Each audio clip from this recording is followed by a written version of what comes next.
Hey kids, I hope you're okay. Welcome to another Mr. Parker's Bedtime Stories.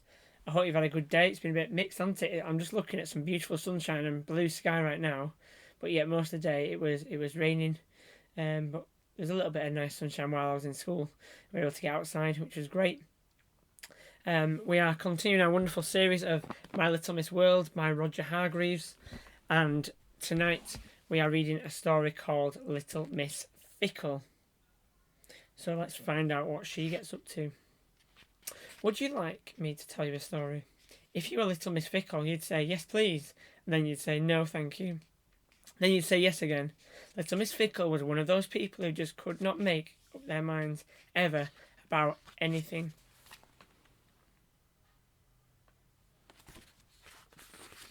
Little Miss Fickle lived in Dandelion Cottage, which was on the outskirts of Sunnytown, and she lived right next door to her best friend, Little Miss Neat, who lived in Two Pin Cottage. I think we met her really, didn't we? One day, Little Miss Fickle and Little Miss Neat went out for lunch in Sunnytown. I'll have the soup to start with, said Little Miss Neat to the waiter as she looked at the menu, followed by the fish. So will I, said Little Miss Fickle.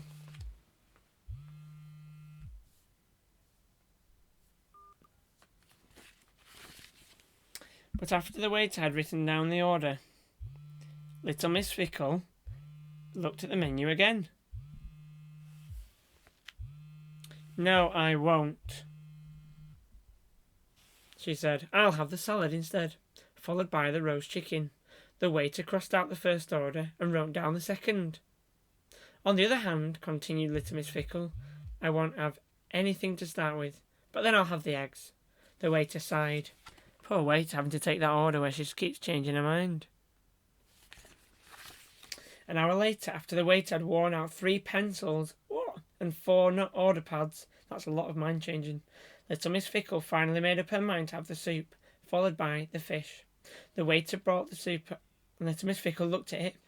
I'm not hungry anymore, she said. It was at that moment that the waiter decided he was going to be a bus conductor instead of a waiter. Wow, that is one extreme impact that she's had on him with all her indecisiveness. On Tuesday, Little Miss Fickle went to buy a hat. I want a new pink hat, she announced to the milliner. The milliner brought her 2 pink hats to choose from. I'll have this one, said Little Miss Fickle, after she had tried them both on. Certainly, madam, replied the milliner, and put the hat in a hat box. What do you think's going to happen, guys?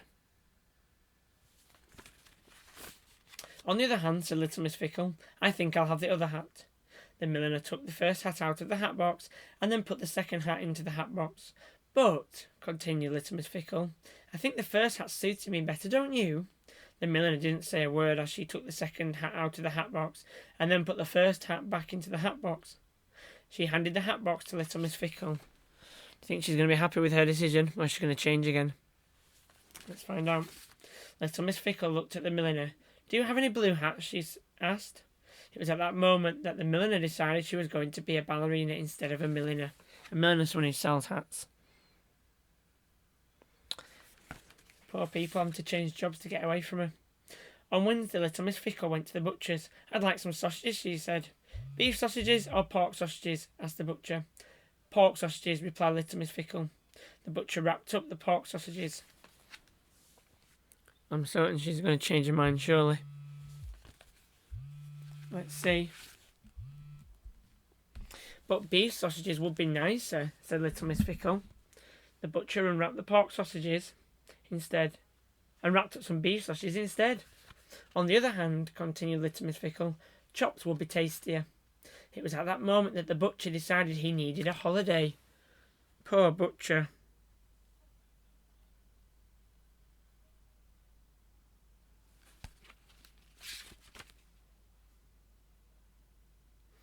But on Thursday, guess what happened? Little Miss Fickle disappeared. Little Miss Neat had seen her pass Two Pin Cottage on the way into Sunnytown, but she hadn't come back. She didn't come back on Friday either, so Little Miss Neat went looking for her, and she met Mr. Muddle. He's not going to help, is he? He's all muddled. Have you seen Little Miss Fickle? She asked anxiously. Mr. Muddle looked at her in a puzzled sort of way. Did you say, have I been for a little tickle? He asked. Oh, Mr. Muddle, said Little Miss Neat, and hurried on. I didn't think he'd be much help. Oh, but on Thursday, guess what happened? Little Miss Fickle Oh, sorry, I just read that. Didn't turn over the page. Then Little Miss Neat met Mr. Forgetful. She's not asking the right people here, is she? Have you seen Little Miss Fickle? She asked. Mr. Forgetful thought. Well, she said. Have you? Mr. Forgetful thought again. Have I what? He asked, for after a while. Oh, Mr. Forgetful, said Little Miss Neat, and hurried on. But could she find Little Miss Fickle? No, she could not. Nobody had seen her.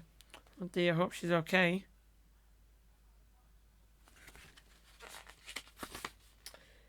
The Sunnytown Pickle Public Lending Library has 19,999 books.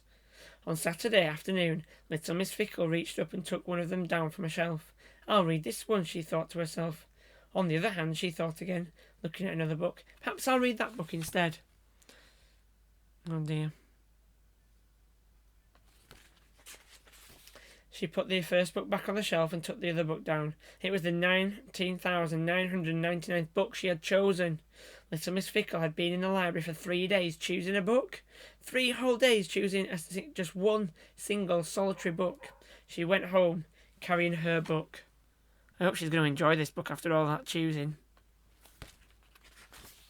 That Saturday afternoon, Little Miss Neat was in the garden of Tooping Cottage when Little Miss Fickle walked past. Where have you been? She called out. To the library, replied Little Miss Fickle. For 3 days? Exclaimed Little Miss Neat. Well, exclaimed Little Miss Fickle, I wanted to choose the right book, and she held it up, and then she stopped and looked at it. Wonder what it might say on it. Oh, botherations, she said. I've read it before. Oh no, after all that. That was a great story. Little Miss Fickle this evening. That was a good one, that. I hope you're going to join in tomorrow. It's someone who's really, really intelligent. It's Little Miss. I'll let you guess that for tomorrow. I hope you have a great rest of the evening. Enjoy some sun. And I'll hopefully see you guys tomorrow for the next of Mr. Parker's Bedtime Stories. Good night, guys.